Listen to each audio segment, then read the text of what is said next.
no country is an island. We all benefit from global stability. International relations and diplomacy are a preferable substitute to war. There is no way to wall yourself off from the rest of the world, and so long as the rest of the world is a part of the one that we're on, we need to be concerned with its stability. Foreign aid's a great idea. We should do it. We should do lots of it. We should ingratiate countries to ourselves, make ourselves look strong, the shining city on the hill. It's good for America. It's good for everyone. Of course, you got to do it for the right reasons. I think Israel's making particularly poor use of our money right now.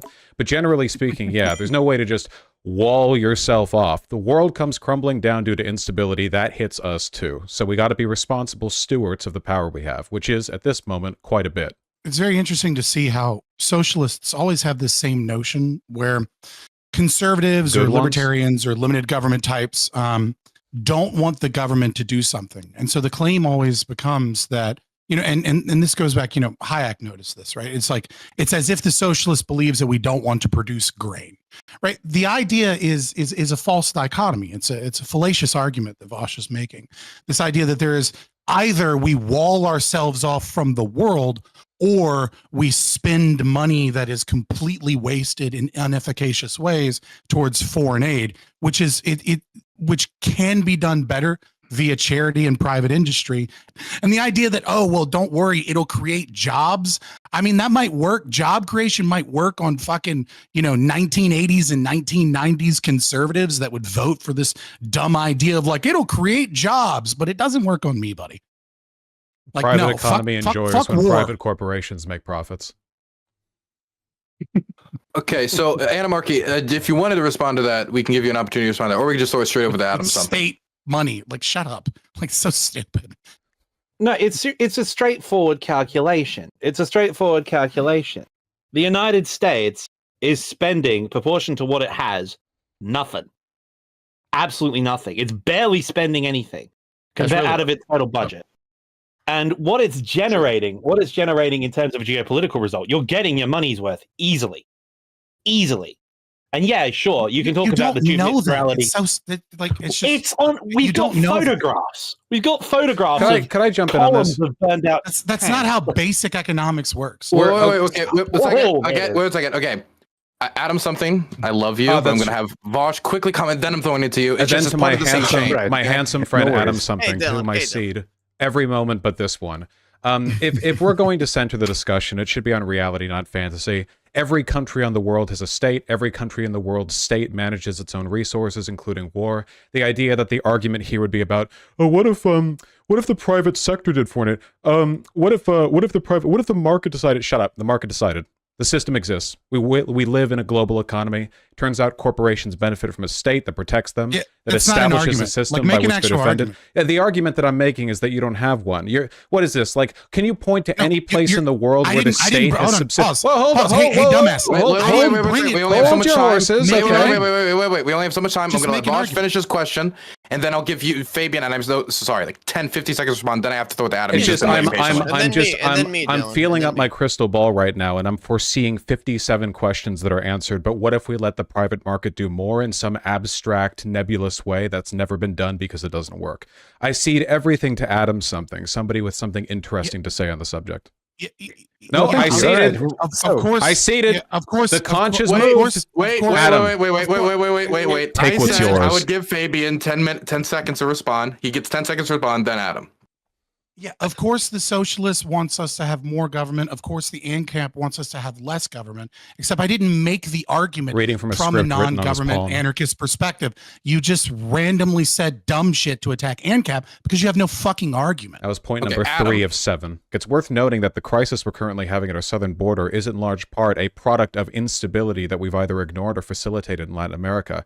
Our drug policies and the policies that we've had since lessening it have contributed to the rise and strength of the cartels, the instability in Latin America, a large part of foreign intervention, or at the very least complacency on our part. Likewise, the refugee crisis in Syria, direct product of our meddling. Everything that happened with Assad and his government and his predecessor, we had a lot to do with that. Now, that's not to say that we deserve any. Hold your horses. No, you're learning the wrong lesson. The correct lesson that wise people take from this is that the affairs of other countries and their well-being reflect on our well-being. We're not an island. So if countries near us are prosperous and wealthy, we don't worry about refugees from Canada, do we? So what we should be concerned with is global stability. If we really are that great, and I, as a lover of America, I think we are, then we should try to see the world through, make it a better place than it was when we were founded, try to ensure, for our sake as well as theirs, that when changes are made, they're for everyone's betterment. Because if other things go poorly, if other countries fall apart, we do pay a price for that, both in the stability of our markets, the stability of our borders. We need to be concerned with their well-being, at least for selfish reasons. Now, humanitarian reasons, I think, are also pretty valid there, but if you're only concerned with the selfish ones, that's something that you should take in consideration. So I'm just saying, why do I have to do all that? They don't have to be vaccinated. You know, they're just held to a different standard than an American citizen. So what's happening is a foreign invasion. Wait, you got vaccinated? Can I ask you, Alex, quickly? I didn't, oh, but then I'm you just don't saying. have to. What are you? Whoa, then what are you complaining about? But let me throw. You're saying nobody lost their job or nobody couldn't travel without a vaccine? You just said they don't have to be vaccinated, like you were whining you had to, and it turns out you haven't. So, like, what's the issue? You're like a Mexican immigrant in terms of your Fauci-ouchie status. Now we're arguing semantics. I'm just saying, at one point, you know that it was an obligation to No, we're arguing be epidemiology, actually. He's calling you a hypocrite. Are you saying Alex Stein is far right? Are you saying Alex Stein is far right? Oh, I mean, the only one here. He's a meaningless definition. Alex Stein is a humble patriot, from what I've heard. Yeah, 100%. He But first of all, let me just say supports this. cartel business. He can't be an American chauvinist. They want the Donbass region. Yeah. they still insist to this day. They still insist on all of Ukraine. They Well, let have them no have it. Who idea. gives a damn? Why should they Ukraine's have it? fake. No. anyway. This is what garbage. Okay, Look listen. at Dylan. Russia's borders were assigned at birth in 1993. They signed a treatise. You will never have the Donbass. Like, this idea that Russia can just change its borders, based on what? You know, like a woke doctor? No, ridiculous. There are two states, Ukraine and Russia. They have tightly defined, biologically ordained borders. And what Russia's been doing lately is a ridiculous postmodern attempt at subverting the traditional Ukraine-Russia border with this, I don't know, this what, like cry bullying? Ridiculous. No, I fully support whatever aid is necessary to return Ukraine and Russia to their biologically ordained status. Now, I just want to say it's always weird to me how what start out as like measured conversations on budgetary allowances for supporting Ukraine turn into stuff like this nebulous notion of peace. Everything degrades into talking like an anime villain. Like, yeah, I think if you asked your average Ukrainian whether or not they're more stable today or 4 years ago, they could give you a pretty clear answer. I think that global stability is actually a pretty understandable concept. America, we are the global market. America benefits massively from the world running like a well-oiled clock. As much as some corporations in America benefit from war, and to be sure they do, I'm not suggesting otherwise, for the most part, we benefit from the world being stable. So does Russia, by the way. It's not like the average Russian citizen is doing fantastically right now. Ideally, they would eventually, upgrade to a liberal democracy, or God willing, a socialist one, but, that's one step at a time. But in order for us to, facilitate that process, we have to get our hands dirty with making difficult decisions when it comes to what we do or don't want to support. The idea of fully abdicating ourselves from global responsibility, it's a child's fantasy. It's like a kid not wanting to get involved in schoolyard drama. We can't help it, and we're the biggest country in the world in terms of power. There's no escaping the responsibility that comes with that. Are you fucking AOC? Because that's the news, right? That's the... I wish. I'm about to be back in DC. I'm about to go sniff AOC's office area and just see if I can smell. This is modern trad conservatism. It's like how when you go on Twitter and they're all like Gunnar lollicons or whatever, and it's like this is going to bring back the Fourth Reich. It's like that in AOC, It's why do you always bring up lolly? The right was correctly criticized for hyperfixating on AOC for years. So now it's like, all right, well, we might as well own it. That's modern conservatism. Yeah, but conservatives don't want women to dress how they want to dress. They've no interest in that. It depends on the conservative. It depends on which Well, all conservatives want women to dress slutty. They just want to complain about it. That's not true. No, Vaush, that's not true. You have been the biggest fucking coomer I've ever been on a panel with. Why do you push so many perceptions? That's the issue, right? That's why I told you and fucking Alex are both the same motherfuckers. You're both motherfuckers are the same. You just need to look at the mirror. You motherfuckers are exact same. We're both cartel supporters for different reasons. It seems to me that the entire basis of our system is innocent until proven guilty, right? That has nothing to do with it. It has everything to do with it. You have no idea. Blood walked into the wrong theater. Come on. Motherfuckers eating beans. Man-made global warming is one of the biggest hoaxes of all time. The fact that anybody would say they believes in that is the dumbest thing ever. So she disqualified herself. I apologize for lecture fan here. I mean, lecture fan is basically like the median voter, right? For the GOP. So if anything, it's kind of like representative. We're getting like a little crack into the...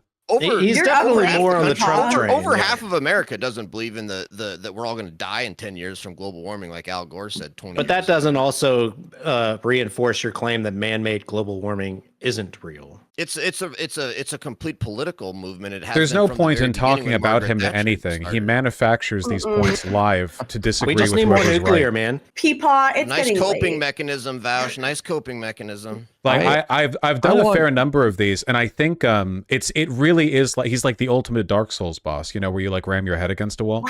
I'll tell you what, if they keep continuing down this course, you will actually have people pick up their fucking pitchforks and head down to buildings in a real fucking way. If they keep up this bullshit, we've Trump been watching didn't do an insurrection. Now watch yourself, or we'll do an insurrection. And he doesn't have any real ideas of his own. If he did, then he wouldn't have been caught lying back in the fucking 80s when he ran for president then. Why am I hearing from this really matter halfwit at the end of the instead day. of IRI? He's just a piece of shit and should be in fucking office, but we're sitting there having to deal with this shit. So get ready for Trump 2024, baby. That's all we got to say. This was like white noise when you're tuning a radio station. Now I'm like retuning back to the radio. It doesn't change the fact that the average American wants free and legal contraception, wants the right to an abortion.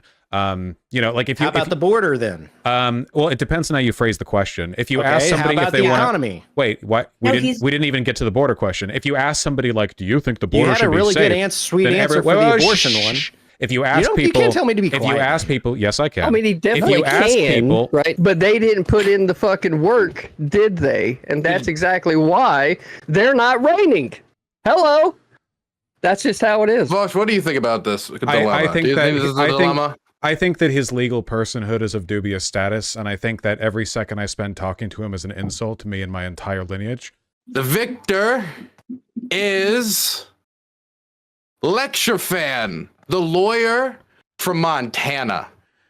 Boom, baby. The legal giant. Outdone yet again.